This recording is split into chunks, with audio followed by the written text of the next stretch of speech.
Hello বন্ধুরা, সবাই কেমন আছেন? আশা করি সবাই ভালোই আছেন। আমি আপনাদের Rolls Royce mean I am a যাই নাকি এনিওয়েজ। তো this is my first video, my first blog. Please like, share, subscribe my YouTube channel. I am Rolls Royce.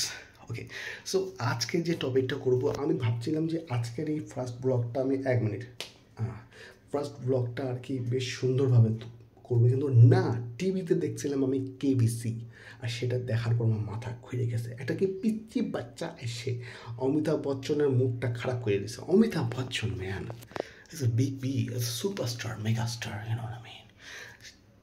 KBC একটা শো টিভিতে চলে, যেটা মানে আমি যখন ছোটো ছিলাম তখন দেখছি, মানে ওই মেন শো টিআরপি কিন্তু অমিতাভ বচ্চন, ঠিক আছে? কেবিসি মানে অমিতাভ বচ্চন, তাকে দেখার জন্য লোক যায়, কিন্তু না, সেখানে একটা পিচ্চি বাচ্চা গিয়ে পুরো মাথা খারাপ করে দিচ্ছে আমার আর ওনার এবং পুরো ইন্ডিয়ার নাম্বার 1। এখন উনি, ওই বাচ্চার ছেলেটা এখন হেটার্স, মানে ট্রোল হচ্ছে।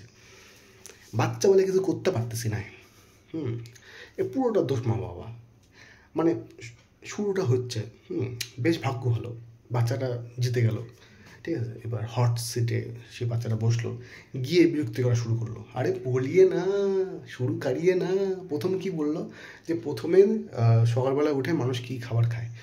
अरे ছেলেটা বলে, এই कोई पूछने वाली बात है? ব্রেকফাস্টে ও দবাইয়ে দাইবে 4-3-4, মানে ওভার রিয়াকশন। না জানি বড়ো হওয়ার পর কী হবে, বাট যা ও ট্রোল হচ্ছে, আই থিঙ্ক বাচ্চাটাকে এরকম ট্রোল করা এখন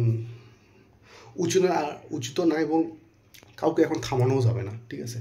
আমি দর্শককে বলবো, চলো ঠিক আছে, একটা বাচ্চা মাফ করে দিন। যদি বড়ো স্যাংড়া হইতো না, তাহলে একটা কিছু একটা ব্যাপার। বাচ্চা তো আমি কিন্তু বললাম না, আরও বড়ো হইলে না ঝাড়ু পিটাইতাম আমি। আর যদি অমিতাভ বচ্চনের জায়গায় আমি যদি বসতাম, খালাস।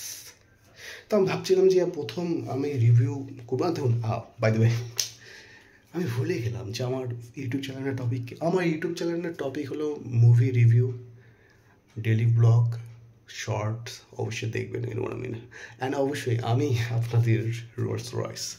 So anyways, this is my first vlog. যদি আমার ব্লগটি ভালো লাগে, অবশ্যই আমাকে অল্প ভালোবাসা দেবেন। আমি তো আপনার জন্যই। Love you.